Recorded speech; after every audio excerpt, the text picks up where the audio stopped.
Thank you, everyone. We'll go ahead, call the city council meeting October 3rd, 2023, to order at 5:31 PM.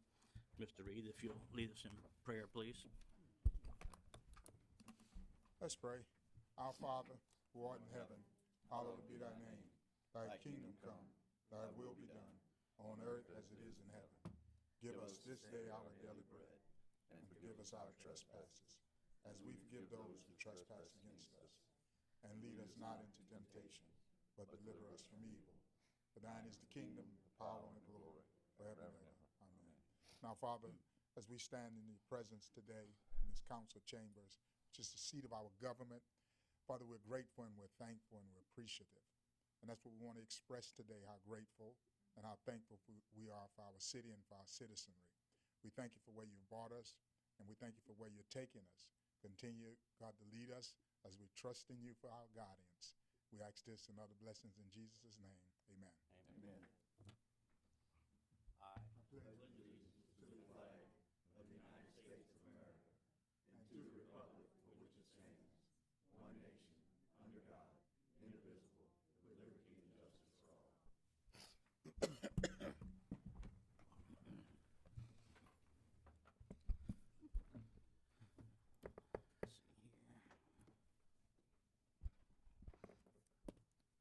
Any need to amend the agenda by the council administration?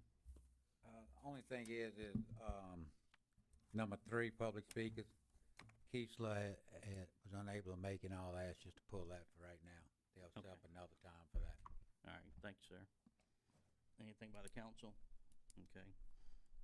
Announcements,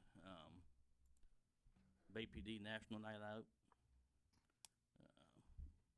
is October 8th, 5 to 9 at the train depot. I don't know if you want to discuss anything on that, Chief, or just announce is fine. Just invite everybody out. We're gonna have hamburgers, hot dogs, popcorn, a movie, and some live entertainment. Okay, thank you. Say October 8th, at what time? October 8th, 5, 5 o'clock. 5 to 9, yes. 5 to 9. School is out the next day. Yeah, that's Sunday. That's this coming Sunday. This coming Sunday. Okay, it's gonna be at the train depot. Chief, did we get the drinks taken care of? Yes, sir. They handled that today. And Okay, 'cause I thought there was some conversation about that. Okay, had her Yeah. earlier today, and we're making sure we had the drinks. all right, thank you. You good? Okay, good deal. Next one is Mopar Day in the Bay celebration, which is gonna be the 5th, October 5th, down at the train depot also. So, and Cruise Nicosa's this weekend starting Thursday, correct? Starting Thursday in the Bay, downtown will be blocked off, all that area just like normal. Mopar will be back at the depot Thursday. They do, I think this is their 4th year, isn't? And they usually have over 100, 150 Mopar cars and all. There'll be other cruisers as well there. They'll have fans set up all day as well there and all at the depot. So it'll be a good time back there also. How much do we usually contribute to cruising, the city? The Was it 22.5, I think? 22. it comes through tourism. Okay. Yes. Always pretty much the same. Yeah. A1, Yes. they have to be a venue. And Mayor, on that, and I know every year you do, but a contingency plan, should there be a need, I know there's a lot of street closures coming up, but contingency plan for ambulance or fire trucks, whatever may need to come in. There to is get a that police road. department, police and fire will be down in that area. Fire has some extra guys coming in there for, I think it's maybe 6 hours a day, for that down there. So they'll be down there for that. They'll also make the rounds back towards the depot as well. Good deal. Thank you. Okay, public speakers canceled. Move on to planning and zoning. Item A, motion to follow planning and zone's recommendation to approve the application for the variance to the zoning ordinance as submitted by Philip Meskey and Candace Gunny, located at 401 South Nikkei Avenue, partial 149M-1-29-050.000, approved 7-0.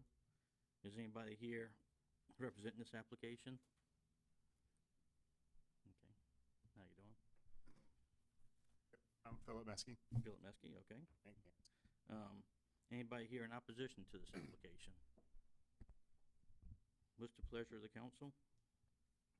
Make a recommendation, we follow P and Z's, recommendation and approve this application. Motion by Mr. Noblock to follow P and Z's recommendation and approve. Do I have a Second, Mr. Hoffman. Discussion. All right, discussion. Yeah, the HPC has approved demo, and they also have plans to build a new house, same style as the old house. Yep.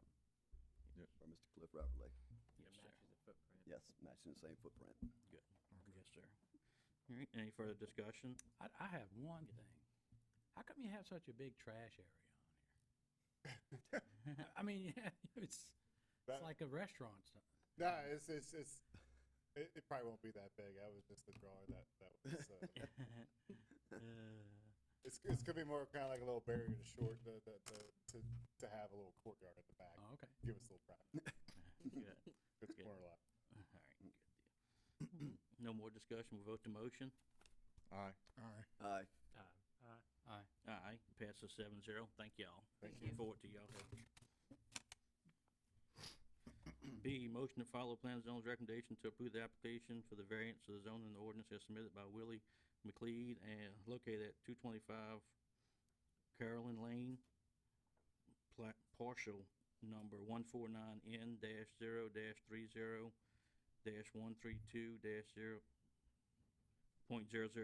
approved 7-0 by Plan and Zoning. Is anybody here representing this application? Okay. Anybody in opposition to this application? Okay. Please come up. Anita Warner, 417 3rd Street. Karen Lane is 11 feet wide. It was an alley. This particular lot is not even 44 feet wide. It's 43.8. And he wants to put a 30-foot wide house on a 43-foot lot. It's too big. Needs to make the house smaller, needs to get a bigger lot. I'm opposed. Thank you. Josh, one of the things with that, it is a 44-foot, I think, pre-existing, non-conforming lot in this. The neighbor next door was given variances on both sides of the property. I think it was 3 feet on both sides. He's asking for one side so he would still be able to get to the back of his property in need. And that was our recommendation as well. All right, thank you, Mayor. What's the pleasure of the council? Motion follow plan and zone recommendation approved. Motion, Mr. Seal, to follow P and Z's recommendation and approve. Do I have a second? Second. Second, Mr. Reed. Any further discussion? Yeah, I just have a quick Okay. question. Actually, Mr. McLeod, do you mind just coming up? I just had a question on the layout of it. So as mentioned, it's a very narrow lot, right below 44 feet. Your proposed house is 30 feet. On that side that you're asking for the variance, 5 feet, what's gonna go? I didn't see on any renditions or plans. Is there anything that's gonna be going on that side? I mean, your air conditioning units, all that's gonna be on the other side? Yes, everything will be on the other side. On the side with 8 feet, okay, The AC, the water, the on-demand water heater and everything will be on the wide side. on the wide, okay. All right. Any further discussion? Vote to motion? Aye. Aye. Aye. Aye. Aye, motion passes 7-0. Thank you. Item C, is the motion to spread the withdrawal of the submission by the applicant Stifle for St. Francis, Labatt, and Sycamore Street on the minutes. Do I have a motion? Motion. Second. Motion, Mr. Hoffman. Second, Mr. Reed. Vote to motion? Aye. Aye. Aye. Aye. Aye, passes 7-0. So if anybody was here for the Stifle application, it has been withdrawn. All right. D is motion to follow Plan and Zone's recommendation and approve major site plan review for an office building as submitted by Ray Wesson located at 887 Washington Street, parcel 137G-0-25-047.000, approved 7-0. Anybody here to represent the application? See Mr. Wesson there? Yes, sir. Anybody in opposition to the application? Okay. What's the pleasure of the council? Follow recommendation, plan and zoning, with discussion and stipulations. Okay, motion, Mr. Seal.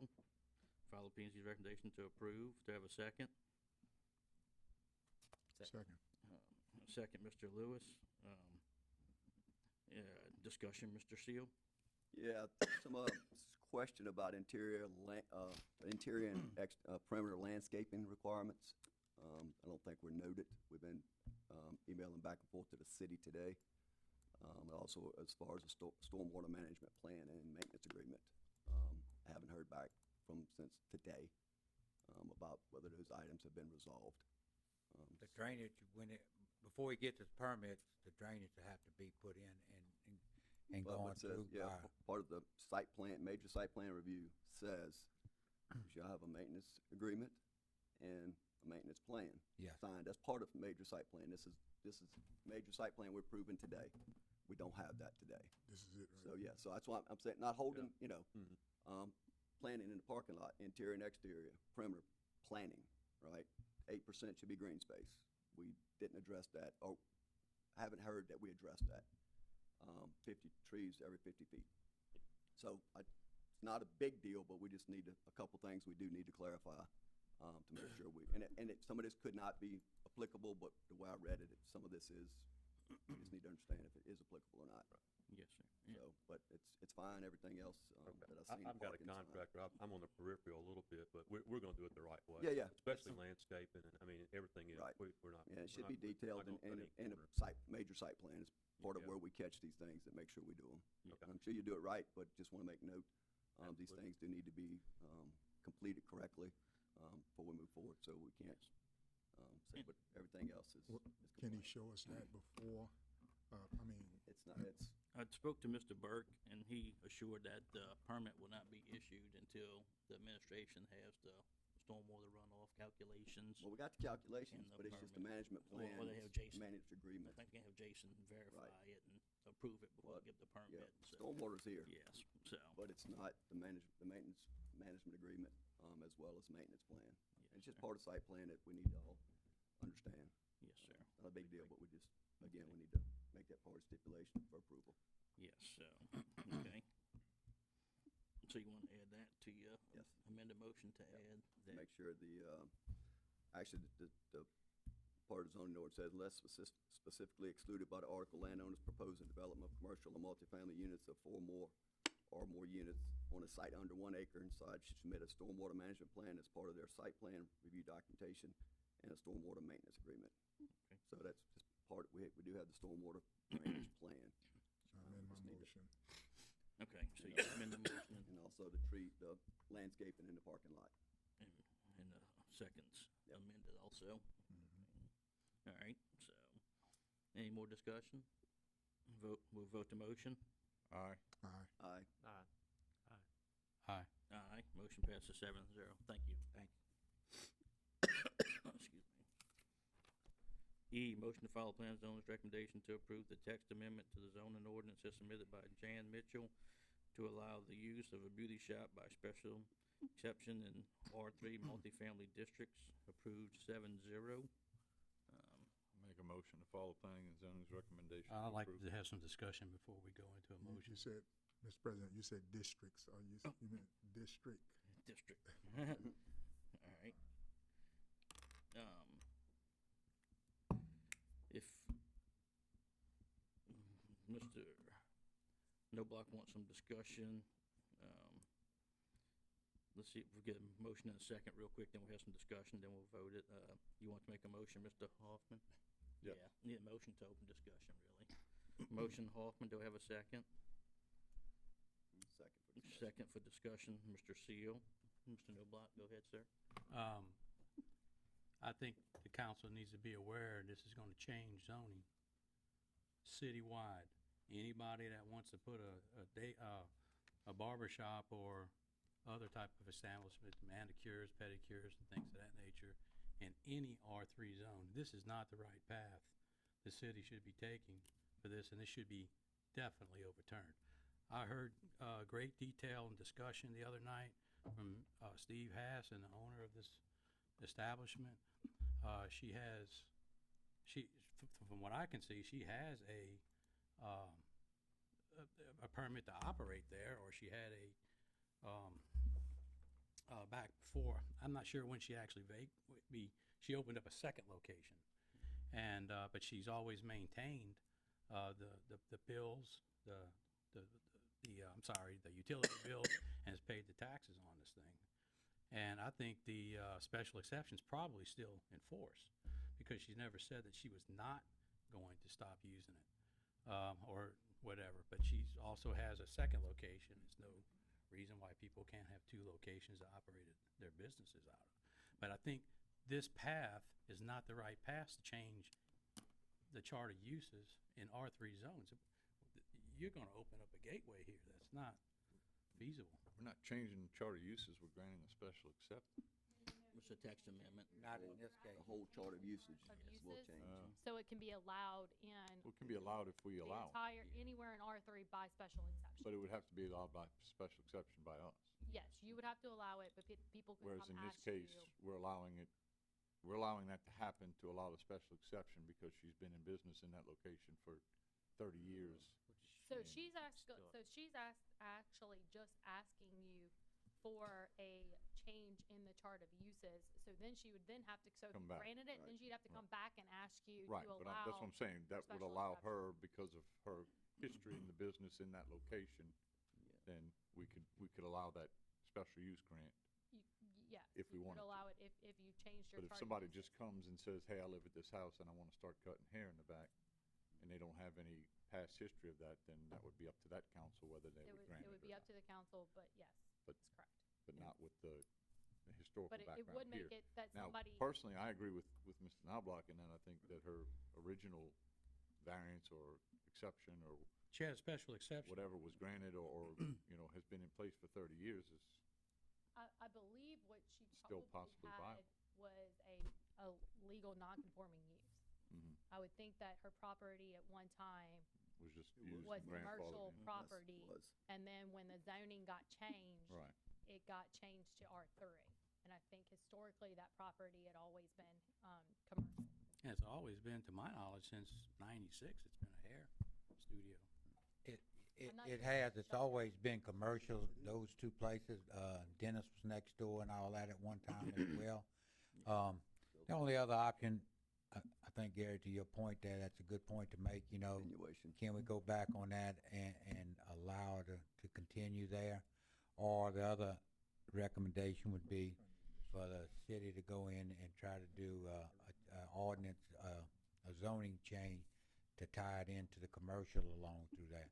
But it would be those two pieces of property that would be changed over to commercial, tying in with the corner of Union Street and all that at one time was highway commercial and all. So that would be the only other thing, but, You have a 12-month period for if something stops being.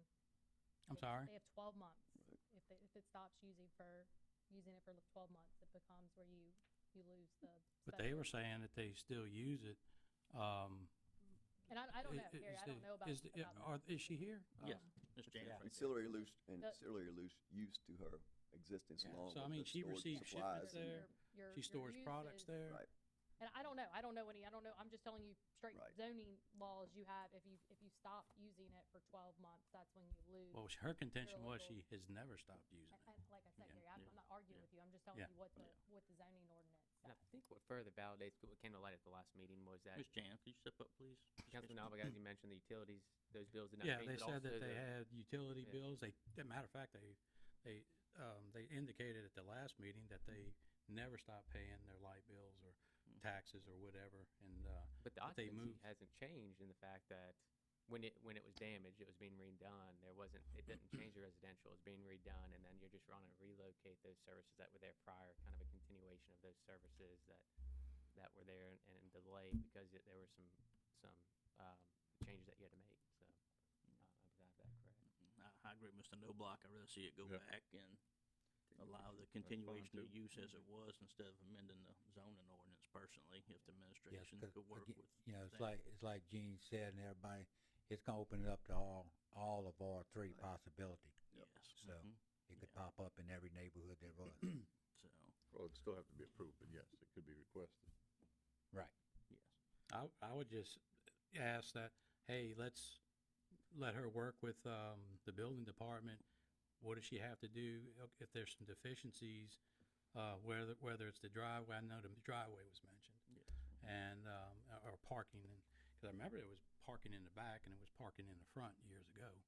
And, but, you know, just see what she has to do to get this thing reestablished. Yes.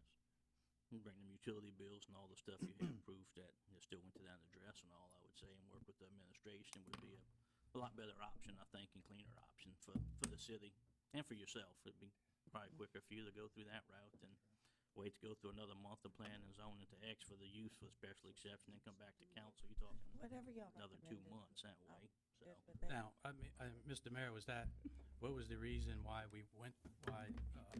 planning and zoning administrator went with this instead of just, Our recommendation was to deny, based on everything that was saying about the information about still having it, but also opening it up to all of R3. no, I mean, like, just To move not- forward instead of that, I don't know if they had all the I information don't think with, they had all the with information. all the I information, believe the I'm not city- sure. The city was under the impression that this building had not been used. Was as vacant. Yes. A salon and. So I don't know if they for- had all that therefore not having a information. Choice, but to Yeah, deny, so. because at that point, it's no longer a legal non-conforming use. Right. But, yeah, I think everybody knows it's been there for a long time. so Got my hair ain't cut used. many times there back in the day. I hear you. I actually had So- my hair cut back. this Yeah. morning.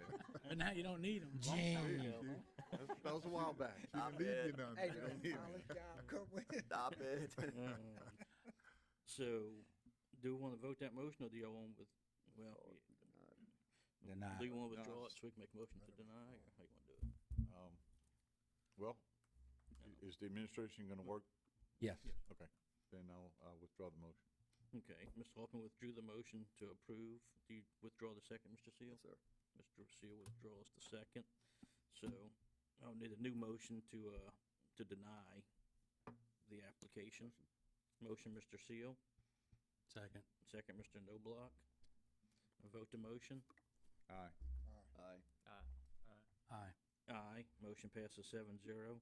And Ms. Jan, just get with the administration tomorrow, whenever, and And show them all the Show 'em your bills that you have, that we documentation talked about, Okay. in that last meeting that you know, I see you got something A there. little bit, yeah. yeah. So And, Most of it's paperless, but I'll print it out. yes, just work with them, and they'll work with you and get it taken care of. Okay. Okay, thank you. Thank you. Motion F, motion to follow plan and zoning's recommendation to approve the application for sketch plat approval as submitted by Bay Waveland Properties LLC located at the corner of Central Avenue and Valentine Street, parcel 149-0-30-090.000, approved 4-3. Mr. President, I need to recuse myself. Okay, Mr. Hoffman. And Josh, recused before himself. y'all start, I just want to remind everyone in the audience that the public hearing happened on this at planning and zoning. So this is no longer the public hearing, that was at planning and zoning, so this is now just for y'all approval. Mr. Benvenuti, take it you representing Bay Waveland Properties, or? Yes, sir. For the record, my name is Clement Stephen Benvenuti. Most people know me as Steve. I'm here representing the applicant, as is Allison Anderson, the architect on the project. I'm asking the city council this evening to consider tabling this motion until the next regular meeting in November.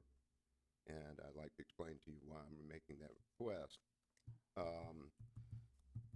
In preparation for attending the P&Z hearing on September 26th, I went to the city's website and downloaded the agenda and downloaded the packet portion related to the matter that's before you tonight. I have copies of what I downloaded from the packet. I'd like to provide you each with a copy. Attached also to the agenda, just for the record tonight.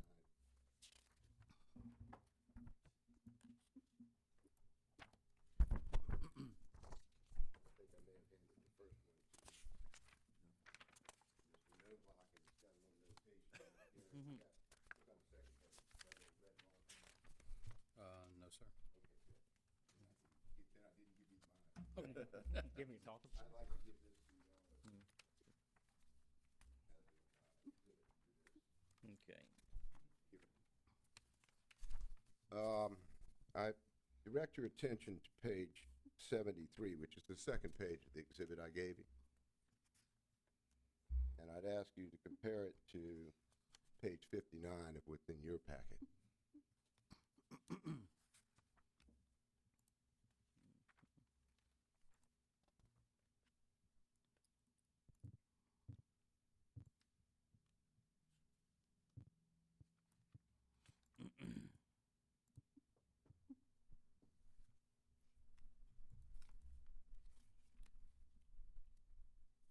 Specifically, I direct your attention to the middle of page 59, where it's highlighted and speaks to a recommendation of the administration. Okay. All right, sir. Now, when the applicant's representative attended the P&Z meeting, the applicant was not made aware of this city's recommendation, nor was the applicant aware that any objection by any part of the administration or the city itself as to the sketch plan. Now, the applicant initially provided a sketch plan, submitted a sketch plan, say 3 or 4 months ago, went through the P&Z process, and therein was requested to submit a sketch plan that met all the requirements of all the city ordinances. And the applicant attempted to do that. And up until this morning, when I checked your packets, the applicant was not aware of this objection by the city. The applicant, through Allison, had worked carefully with Mr. Park to attempt to provide the city with a plan that had no variances, that had no objections from the city by virtue of submitting everything that met the requirements of the city. So it was quite a shock this morning when I noticed that there was an objection. And then I went back to the P&Z packet, and I find that my page 73 that I've given you in that exhibit does not appear in the same way in the current packet for the P&Z meeting of September 26th. Now, I understand how things can happen where there might be some corrections to the documents that are originally put out to the public, and then before the meeting there may be a change. But I find it to be in the nature of a due process violation to not even advise the applicant that you were doing that. So the applicant, I believe, with an opportunity to address these problems with the city, may come up with a very different outcome. And I have reservations about presenting this matter to the city tonight with these objections or recommendations from the city without an opportunity to address what seems to be, at least from the developer's perception, misunderstandings as to what their sketch shows or what it should show. Or when it shows an easement that we don't even understand what the city's talking about. When you look at Article 301.2 and the first statement by the administration that the development does not take into consideration conditions and regulations that might affect the area and the design and development of the subdivision, specifically the owner will completely landlock one parcel of land. Well, we would take objection to that. And in fact, when I look at 301, I don't really see all that language in there. But regardless of that, we'd like an opportunity to talk to the representatives of the city and see whether we can reach some kind of common ground with the current application, or if it is made clear to the applicant that that we can't satisfy the city with the current sketch, then we would have the option of perhaps withdrawing. So we're asking you to consider tonight to table it and bring it back up at your November meeting. I'm not aware, I think Heather can probably instruct us on this, but the publication for the public hearing was for the P and Z, that was just announced, and this is not a public hearing. So this would not require us to go back to stage one and allow us an opportunity to speak to the city. And if they still have the objections, then we have the option of going back again with another project or another sketch that will meet the, all of the requirements of the city. And that is the objective of this applicant. Mr. President, do you mind if I say Yes, a few go ahead, words? Mr. Bimini, you had mentioned that your clients, the developer, Ms. Anderson, that they were not aware of till recently that there was a recommendation from administration, yet this was put on the city's website, as is every city council agenda packet, well before now, well before today. It was put on last Thursday. So I look at that as being the responsibility of your developer and the architect behind this to make sure that they are looking at that packet and seeing what some of those, because oftentimes there might be things added as in terms of what the opposition may be or letters that are submitted after the fact. So the excuse that, you know, they just checked it today and noticed that, I put that on the responsibility of the developers to make sure that they are checking what's being published out at the council meeting. And that's why we're here tonight. And if there is something that you have objection to, that's why we're here to speak tonight, to listen to that and to listen to the public and the council for it. Well, Mr. Lewis, my response to that is, what happened on the 26th? And how did the change occur? And why was the applicant not made aware of that? I can't speak to that. And Mr. Burke, if he's gonna submit this kind of language, your subdivision application speaks to cooperation between the developers and the applicants and the city. Well, that's a two-way street, you know? So to say that we can't, or the applicant can't rely on the fact that when he checks the packet on Tuesday morning, the 26th, and sees the language that you have in that exhibit, which says the city effectively has absolutely no objections to this project. That was a planning and zoning packet, just to. That's the planning and zoning packet. And this thing is identical to what you have in front of you, except for what the highlighted portion reads. So, you know, I'm not gonna accuse anybody of sleight of hand, but it certainly seems to be kind of a bait and switch there, you know? If the city had these kinds of objections, then why didn't they address it to the applicant, the administration? I saw you at the meeting, I believe, Tuesday. Yes. I believe some of the concerns of some of these items that are outlined in this recommendation, and it's solely a recommendation. That That's right. those were discussed at the meeting last week. You were here, I think you would recollect it. Were they or were they not discussed about who owns that adjacent property and some of those issues, right? Yes, sir. Yeah. And what I sat in the audience with as to the recommendation from the city is what you see and what I just handed you. Yes, okay. Yeah. Well, they're not dated, Allison. It says hearing date. So if you look, there's not a date. It just talks about what the hearing date. He doesn't have a date on there as to when he puts it out. It says, I asked that same question. I do know, I can tell you, I do know that that letter was issued and submitted online a few hours prior to the planning and zoning meeting. And Jeremy submitted, and he did that with several ones. That's the city is starting to take a more approach to try to help our planning and zoning look to different parts of the planning and zoning regulations in order to actually and give administrative recommendations. That historically has not been performed by the city, but I think it should be. Our planning and zoning commission they're laymen, and they're doing this voluntarily. And while it's ultimately their decision and their recommendation to make at a public hearing, I still think the administration should provide guidance and point them in the right direction. So I do know that was handed out and distributed several hours before the meeting and added online. And I think Caitlin can verify that it was added before. So I don't think anybody was trying to, the first letter, which I do not have, I looked at it earlier, but now I don't have it in front of me. It was just a generic letter stating facts, and this letter stated what could be wrong. And if I'm correct, I believe every application had a letter with them, and every application going forward will have the same type of recommendation. My question, Ms. Smith, is if we tabled it, I don't see that discussion. They can't change the plat or anything that's been advertised and voted on, so it would really be Correct. nothing they could change in the deficiencies listed here.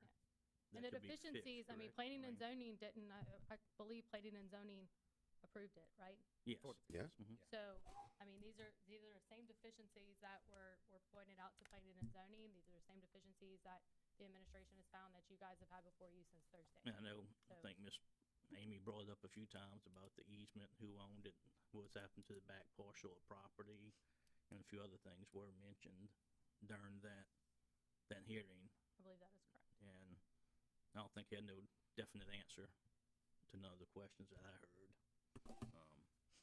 And to Councilman Salas' point, regardless if those if those were being addressed, some of these concerns, that would be a change of, there'd have to be a new application, correct? Because that would have to be delineated, some of these items that are listed, that would alter the application, therefore would have to be resubmitted. Depends on what they were, what was trying to be altered.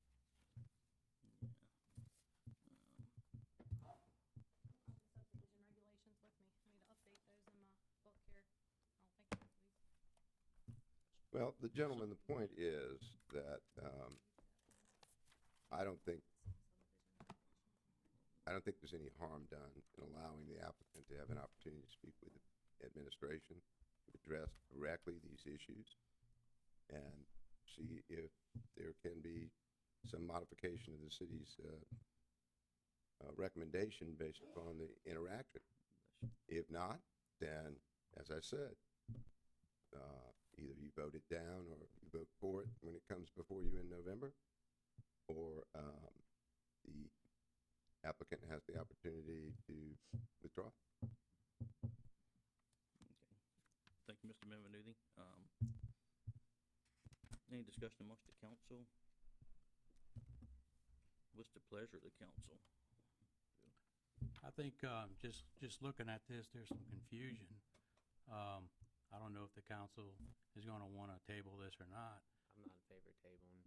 but, if this gets overturned, then your best option would be to withdraw it, because you can come back at a later date. And I'm not sure how long you have to wait if it's overturned. No time. There's no time. Okay. There's no time limit, I understand that. Yes. It's just, I wanted to let you know that, that this sort of thing creates a difficulty for people who want to try to work with the city Yes, sir. and comply with what the city wants and comply with your ordinances. Yes, sir. So, that's one of the reasons why I wanted to bring this to your attention. I don't think it's appropriate.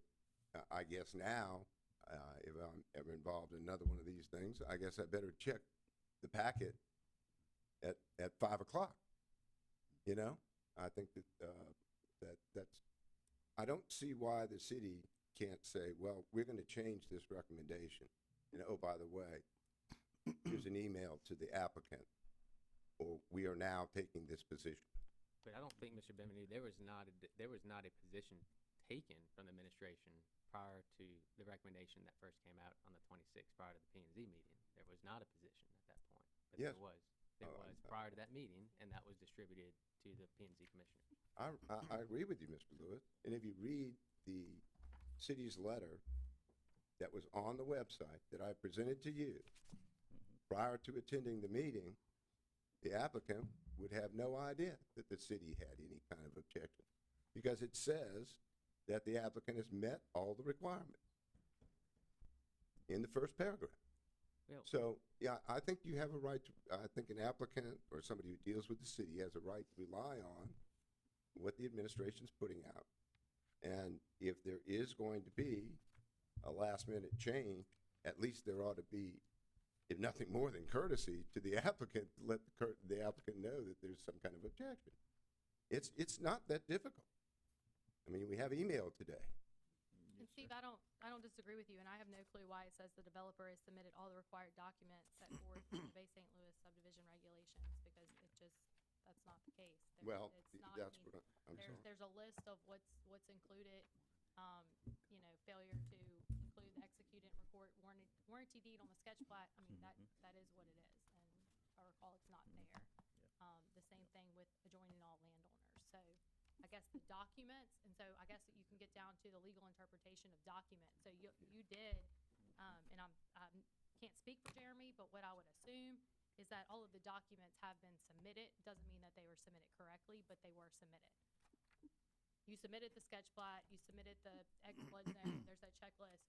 So they were submitted, but there's nothing, it just says the developer has submitted all of the required documents set forth. It doesn't say that those documents were proper, and it does not say that the City of Bay St. Louis administration recommended approval. No, it certainly has that tenor, even if it doesn't say those exact words, but I guess we'll have to live with it.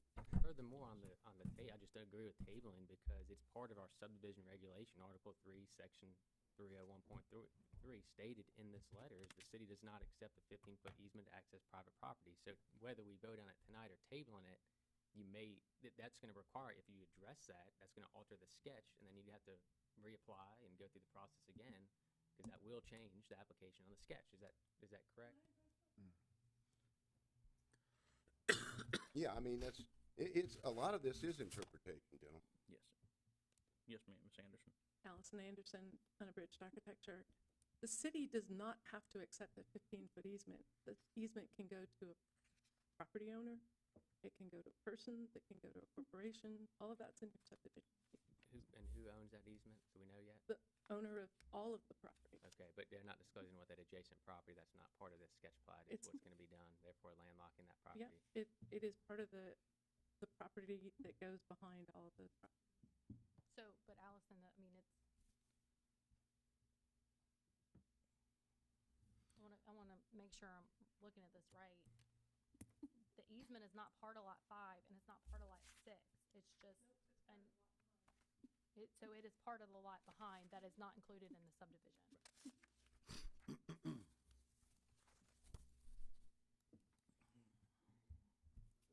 Which I think, Wrap up, if you're not going to, yes. table it, then I'd ask you to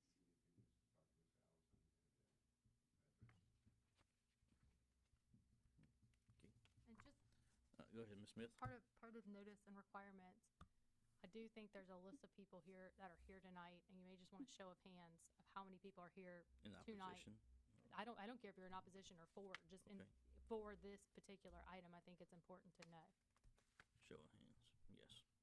Large group. So that is my biggest problem with tabling, is you have all of these people that are here tonight for this, one way or the other. I don't think that matters if you're here for it or against it.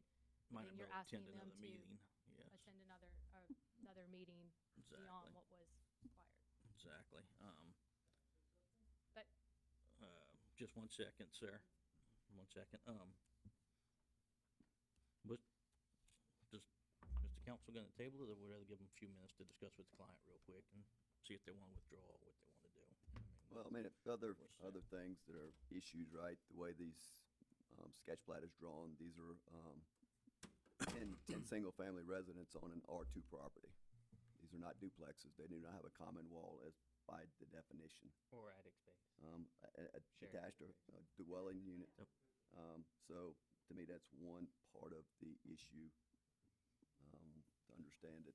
The 15-foot easement was also part of question about where does the 15-foot easement go. It doesn't show as part of the rear lot as well, so that was another issue. One of the bigger issues is if all the documentation that was required was not turned in, this application should never have been submitted to planning and zoning. And that's my frustration. That's all I'm gonna say about that. Well, and What was not turned in? Your attorney just said all the documentation was not proper. And I don't know what's not turned in, but, Being proper and turned in is two different things. so if it's not proper, why does it move forward? That's what they turned in, they have that right. So they have a right to, I'm gonna do I'm gonna do a variance to build the shop next to my house one day. So I can come in, put an application in the plan and zoning, says, I'm not bringing any drawings in, but I just want you to go ahead and submit my application anyway. And you're gonna say, okay. No, you're not. And that's part of the process. And we gotta figure out this sketch But map because it's there's a not lot the more zoning to it. administration's position to say what's right and not right. Well, it should be. It should be. We should have all the information we need to go, and we need to figure this part out, because there's a lot of moving parts. That's where the city is moving, is to give Right. all the information. Right. But the city cannot, we had another one that came through recently that no matter how many times it was told, you don't have what you need, they said, that's what we wanna submit. So, the city cannot, the administration at some point, all they can do is guide and they can lead. But when somebody comes in and they give their money and they turn it in and they say, here you go, there's a point that the city administration's hands are tied, that all they can do at that point is then point out deficiencies to you guys, because the developers, and we are not talking, I wanna make that clear, we're not talking about the Andersons, and we're not talking about Mr. Zhang here. But at some point, the city has they're sitting there, you have the developer say, here's my money, here's my subdivision, I want you to send it through planning and zoning, because I don't care what you say, I think I have it right, I want it to go. And that's the issue we have, and quite frankly, some of it has probably been based off of, probably 20 years of history here, where exceptions have been granted, and variances have been given, and recommendations were not performed, and all that is now changing. So ultimately, Doug, I don't think we will have that. But right now, until we can get through and everybody becomes comfortable with our subdivision regulations and comfortable with, quite frankly, being told no sometimes, we're gonna have some growing pains. And I do agree. I think we want to make sure that the applicants are being aware of what's needed. But I think that, like Ms. Smith said, there's gonna be times where you're gonna turn something in. That's just like my children turning their homework. They turn it in, doesn't mean it's gonna pass. Same thing here, to where you can turn something in, but if it's not correct and not accurate, then it's our responsibility to make sure we understand what is not accurate and it's not passed for that. But, my point is, you're wasting all these people's times. Because you gotta come back again, and you gotta come back again, and you gotta come back again. To me, from a professional standpoint, I don't turn an engineering project in until it's correct. I know it's different legal stuff, but practically, it's gotta be right to be turned in, right? And I think we do have a right to tell people, no, it's not ready to go. Because we're wasting these people's time, and I legally understand it's probably something there, but from a normal person's concept, it's just crazy that we're bringing people to meeting. Okay, you gotta go back again, we gotta come back, because we're gonna go 3 or 4 times, you're gonna wear people out until it's approved. Yes. So I understand the legal standpoint, but for a practicality standpoint, it's just crazy. Well, you can also get it to where it's right, and it's something that the city and the 7 of you and the administration and your citizens feel comfortable accepting. Right. And that's the point of this process. Right. Yes, okay, thank you. If I rubber stamp or if I walk everybody, then I'm not your attorney, I'm their attorney. Yeah, yep, yes. Yeah. You have something, Ms. Benvenuti? Yes, we'll just withdraw the application. You can withdraw the application? Yeah. Okay. Do we have a motion to accept the withdrawal? Motion to. Motion, Mr. Seal. Second. Second, Mr. Lewis. I'm sorry, I think you said something. I'm sorry, Mr. Reed. Second, Mr. Lewis. Vote the motion. Aye. Aye, passes 6-0. Thank y'all. Appreciate it, Ms. Anderson, Mr. Benvenuti. Okay, mayor's report. You wanna give him a minute to clear out?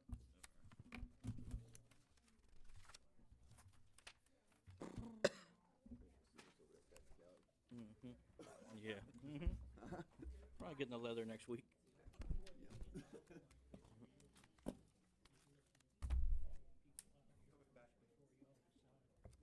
Well, I know you ain't going far. If I felt this was coming to them, I would have.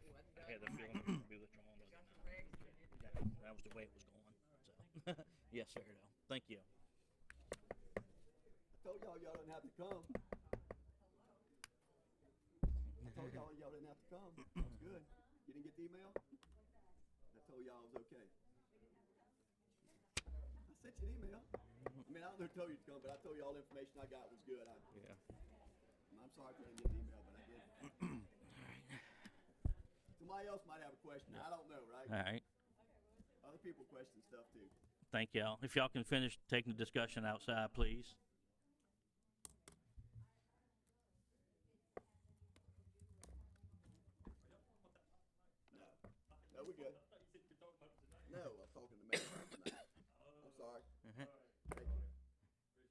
Thank y'all. Take the people with you back behind you.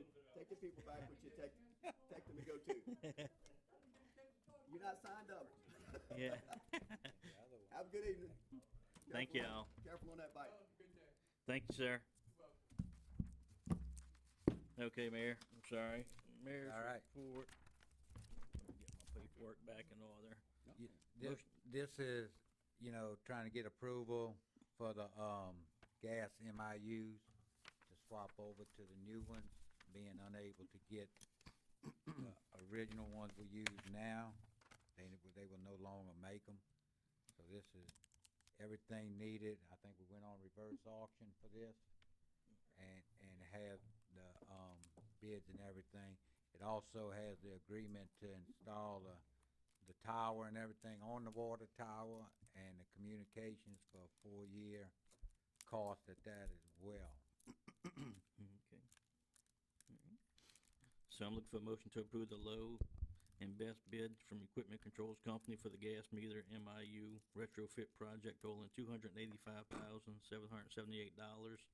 to be paid from the Utility Capital and Maintenance Fund, and to approve the annual service agreement, SAAS, for years 2 at $17,729, year 3 at $18,260.93, and year 4 at $18,808.68. They could've kept it all the same, it was so close. Yeah, I don't. Yeah. Inflation, right? It's Yeah. I think it's a 3% Yeah. Yeah. cost up right So, on that. And the authorized administration to execute all agreements with the company. Did you make a motion, Mr. Seal? Yeah, I made a motion. Discussions. Motion, Mr. Seal, do I have a second? Second. Second, Mr. Hoffman, discussion, Mr. Seal? Yeah, so we have a 5-year agreement on this. Ms. Smith, it's 5-year agreement. It's okay for us to enter this, correct?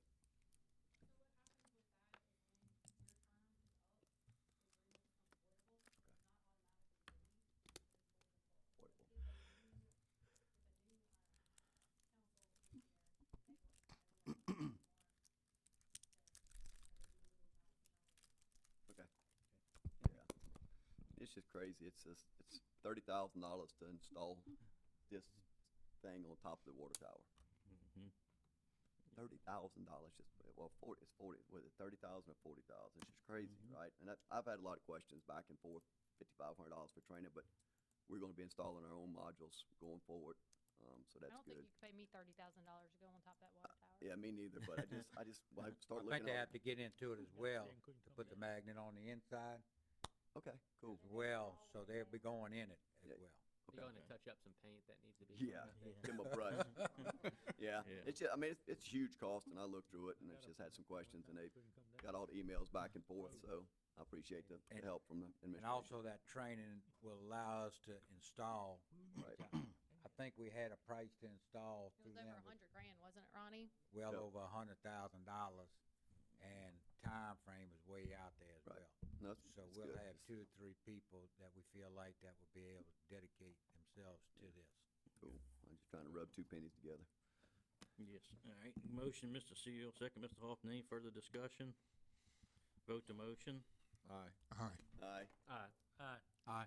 Aye. Passes 7-0. Do you have anything else, Mayor? I do not. All right. Cruising the coast. Got to bring y'all's t-shirts over and stop by from Caitlin tomorrow. They come in, a little bag of them and all, whatever. VIP pass, whatever. Get Did they have the event last night? We didn't get tickets to the Long Beach, kickoff yeah. party? no, Missed it. what's today? It was last night. At the yacht club? Yeah. You get Oh, the I pass don't know. tomorrow. It's tomorrow? No, you get the pass tomorrow. You know. The event was last night. So I guess nobody went from the city last night to the kickoff? Guess not. No, I didn't. Can't get around I that. couldn't have went You anyway, don't but go it's- before noon, you're not getting around that. yeah. Yep, all right. Council business, nothing on here, anything, Mr. Hoffman? No, I'm good, thanks. Mr. Reed? Yes, Mr. Mayor, we got a, email from, I guess the owner on Union Street, the ditches there. They had got flooded out before, and they was asking us to, come in and clean the mouth of those out because of all the grass cutting.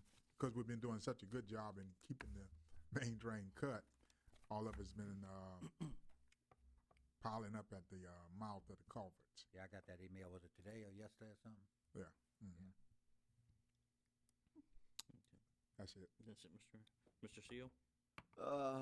Yeah, Mr. Mayor, we talked about Highland Esplanade ditch repairs, and Mr. Vanny's been looking at that. Talking about getting contractors to come in and do that. Where we stand on moving forward with this?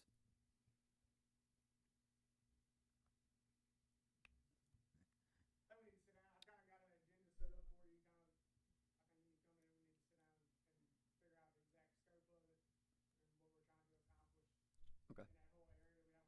Yes. Yep. Yeah, so yep. Yep. Yeah, we got, Let's see, yeah. yeah, I still have some bond money I haven't used, so I should have a budget to use. Okay, we'll come, I'll get off one afternoon and we'll come sit down and, talk about how much we wanna spend and when we can get mobilized. Ronnie talked about, some of them that's around the trees and all that may be leaking.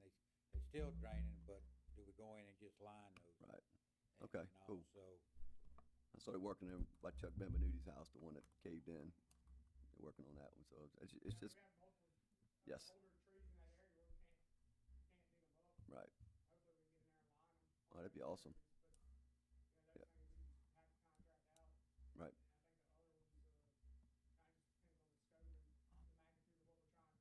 Okay. Yeah, we'll set up a time, we'll go through that and figure out when we're, and one of the things been a hold up as well, to try to keep costs down, is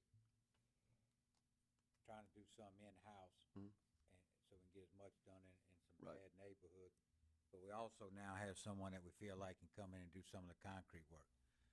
And I guess Always everybody doing some. trying to find someone that you can rely on to do the concrete work's been very hard. So we do have someone in-house that we feel like can move forward with that Okay. and sidewalks. and yep, all. that'd be awesome. Good. Yeah, I saw you repair some sidewalks around the different areas, so it's Yeah. awesome. Good. The short-term rental ordinance, where do we stand on that, council? I know it's back in our court right now, and I've been dilly-dallying with other stuff, but what are we gonna do? And we had I the know- last one that I think Ms. Smith had worked Yeah. on, and I mean, we've got that. It's probably that smaller ordinance, not Like 3 or 4 the, yeah. pages, We- wasn't much. Yeah, there's been a couple that's floated around out there. Yeah. And Okay. Again, it just all gets to the, issues of, is there a problem with them? What are your problems? Do you have a way to address them as it is? Do you Mhm. need a new ordinance? If you put a new ordinance in place, you have to make sure you have the parameters that you're not creating a illegal tax. Because whatever your fee is that you charge has to be related to the services that you're provided. If not, it creates an illegal tax that you have to go to the legislature to get. So that's the questions that we've had in a, short So- recall from a few months ago, but off the top of my head, those are the questions that remain out there. Yeah, I mean, the parking is one of the bigger issues, right? And I mean, yeah, we have, Parking and with- the amount in them. Right. Biggest complaints is parking, probably Right. number one. and how do you, Second is how many they cramming into a house is number two. right, Mm-hmm. and how do you I mean, it's the regulation, parking is not, it's probably easier than how many people's in the damn house, right? Three probably would be on the waterfront areas, which we don't have Boats. control of, is the boat access Yeah. up and down the canals, and just, But Well, and then your parking, you have your Right, That it has, our maintenance ordinance, code. I mean, you have where you can park, where you can't park. So some of this too are,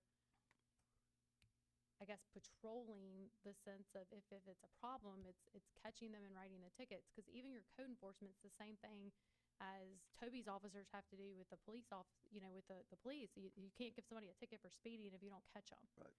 And so, that's some of the issues is figuring out where the problems are. Mike and I have looked, it's been a while, but our zoning with parking, yeah, it's only, I think if the streets are 30 feet? yeah, you can Oh, you park may on one know. side. You If can it's park 40 on- feet or something like so- that, you can park on both sides. Yeah, so that's not a short-term rental problem, that's a right, yeah. city our problem. ordinance Probably to problem. clear that up, you had no parking, except Right. special Yeah. event parking. I don't want to just single out the short term. I've got one on my street that's not a short term, but it's basically used as one, and there's It's all more, over. there's more cars than probably short term rentals. They than have a anywhere around. driveway, but they won't pull in. Yeah. They'll So- park in the street. So, I mean, since we do have those ordinances in place, is that a police action or is that a code enforcement action? It could be either. Can be both. And that's something that Toby and I have talked about a lot, the code enforcement officer and I have talked about a lot. Cause if you're gonna write an actual citation, there gets into some police issues that, and service and all of that. But, I mean, either one of them do. I mean, some of it just gets into, quite frankly, and this is the mayor's job, this is just my opinion, is just having the manpower to enforce this. And that's where it gets to be an issue. I mean, a lot of this parking stuff's probably gonna be a problem after 5. You know, Billy could probably ride every street in this Well, that's what I'm saying, neighborhood during the day, at he 3 can't do o'clock in anything, the right? afternoon, Right. and he's not gonna It's find like anything. boats on a It's certain gotta be street. They'll park the boats on the street. Yeah. They'll give them a citation to move them, they'll move them. But if you don't ride back there the next day or two, they'll be back out there. It's the same thing with Toby's guys. I mean, yeah, they could probably start patrolling the streets on Friday afternoons and write a whole bunch of tickets, but then they're looking for parking violators rather than, you know, other issues that may be going on. We can just patch Toby on some of these group texts we get, and he'll know where the problems are at. This is true. Add a number. Just keep me off of that. So we're gonna look at just tabling this, or we're gonna, I mean, we talked Yeah. since 2014 about this. I was in favor of passing the last one we saw, which was like $250 inspection fee at limit based on the bedrooms and square footage, I think it was, and some other things, just for, because one thing is overcrowding. Right. They taking a 2 and 3 bedroom house and shoving 12 and 15 I people think- in it for rental, and it's I just, think Coach Tripley and them was in here a while back, and that's what they talked about on their street was, you know, Yeah. Too many people. cramming 15 kids, Right. and they didn't have any problem with them, you know, except for, you know, parking in the street and all. But I mean, you know, they didn't act up or anything like that, but it's just cramming 15 kids in the house. And I say kids, young adults, whatever. And you know, that was the problem more so than, you know, it's little small 2-bedroom house and cramming that many people in there in the garage and shed and everywhere else. yeah. So. And that's what my has always been consistent. Just if we do something and you do something where you're registering people, the public perception is that you can regulate who has one of these things or that you could pull a permit. So if you pass an ordinance, and this is the one that we looked at ultimately, and a lot of you did not like it, and it talked about penalties and criminal and civil penalties. Well, that's what happens when you violate a city ordinance. It's crime. Right. We don't think of it as a crime, but it's crime. And so if you don't do something, if you put something in place that's simply a teeth. registration process, then you're putting yourselves in a bad position, because when somebody goes and complains, you're not giving yourself mechanisms to Right. be able to pull that permit. So if you're going to regulate it, charge a price that can't be considered a tax, and make sure you have enough teeth in it that you actually are giving yourselves and the administration the ability to do something with that ordinance. Because if not, you're just leading this, you know, you're just putting something out there that is just gonna create you more problems in the long run. And I think what you said, Ms. Smith, is key too in relation to the permitting fee having a defined plan on how that or how that revenue is gonna be utilized. And I'm assuming it's gotta be directly correlated to Tourism, the- probably, yeah, something to- like Well, that. no, it and- actually, and Mayor, Enforcement. it's gotta be directly related to the fee, cause if not, it becomes a tax, and this is a real sticky point. It's gotta be related to the service that you're, so it's, let's take our building code, our building permit fees. So whatever we're charging for that, it has to be, what they're paying when they pay that building service fee, they're paying for our building enforcement, or our building official to go out and conduct the inspections, walk the process, I think print out the Ocean papers. Springs That's uses what fire they're- department for theirs, to do the annual Yeah, so inspections Ocean on 'em Springs, and they're, all. yeah, so theirs, whatever theirs is, they're paying, they actually have fire department go in and do Pass. inspections. don't they have a Has a select few number? things.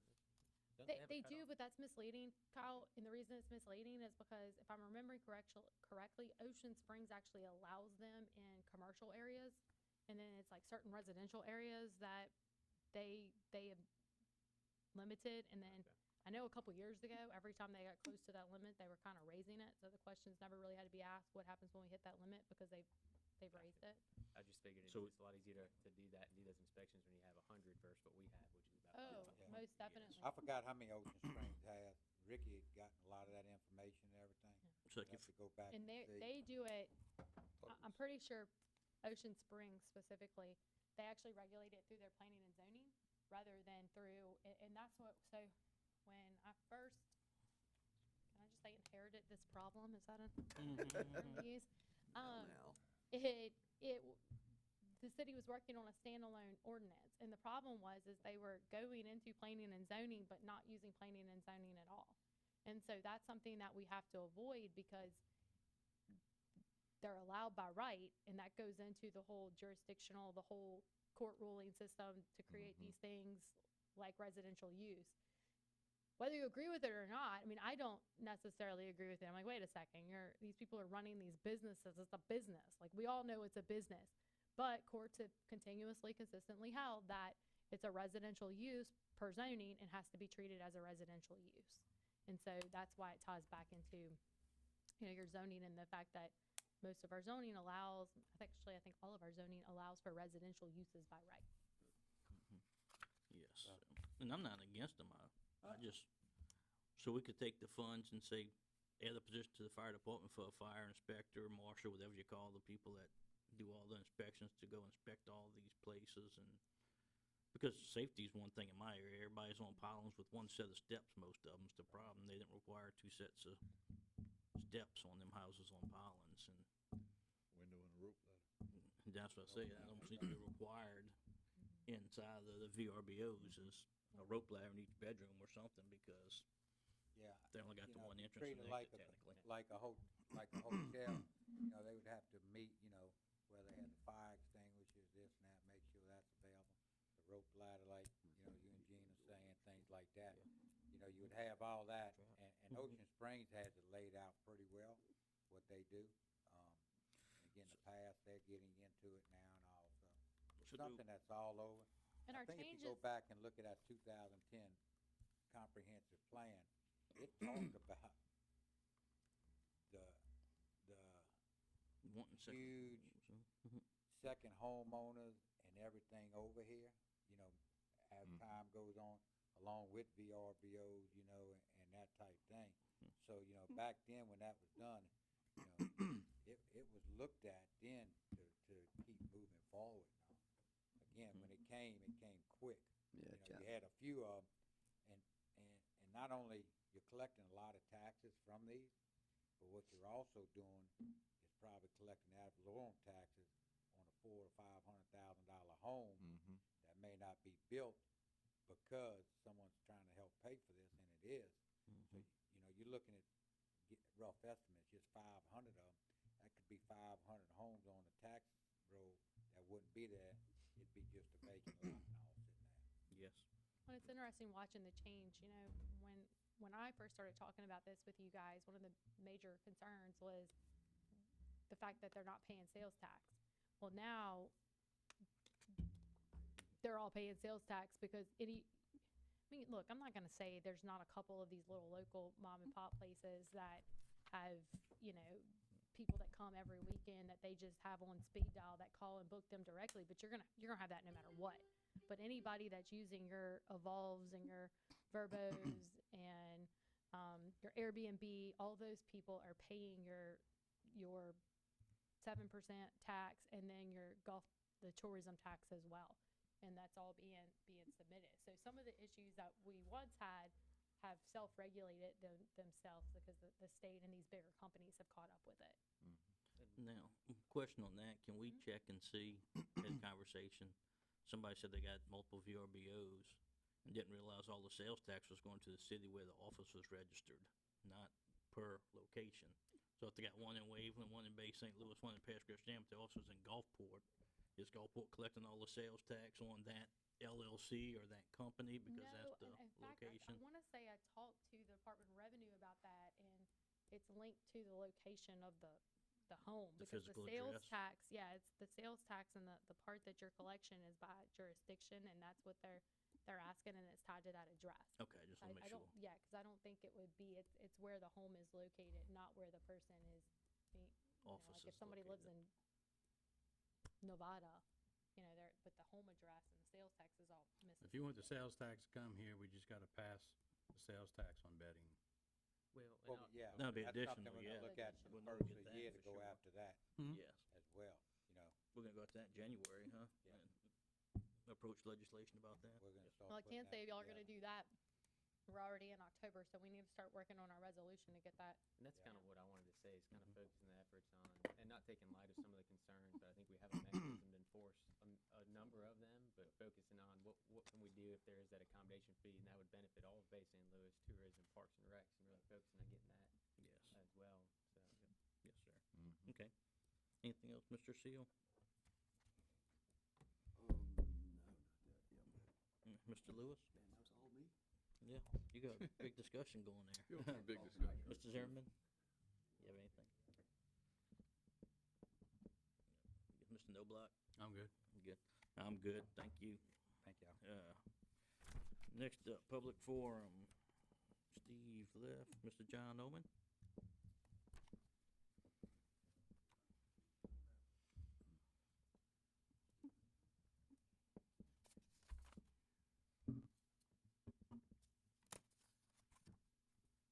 Somebody left you a nice pen? No, I thought maybe Ben Venuti might have left it. But no. Only thing you gonna get. John Omen, 110 DeMont Pleasant Avenue. Real quick, cruising the coast. At the end of my street, or not at the end, but at Second Street and DeMont Pleasant Avenue, stop signs get run there very frequently during cruising the coast. I don't know about any place else, but that's where I go, and that's where I see it. And it's almost always the southbound traffic on Second Street. Now, that particular stop sign on that corner, northwest corner, I guess, the visibility has been improved, as have almost all the rest of the stop signs in the city. I'm just wanting to say, if I see anything, or if the police department notices anything, that, then after this, may come back with more specific recommendations, a couple of things over here, that's all. And if you'll indulge me to make a comment about a previous agenda item, I would like to thank Mr. Seal for bringing up the matter of green space. On that particular property, with Mr. Wesson, I have no doubt it's all gonna be done correctly and all that. Just wanna remind you that I've stood here in this room on other projects and asked about green space. Now, I'm not gonna mention anything specifically because I didn't do my part and go get the drawing and check it.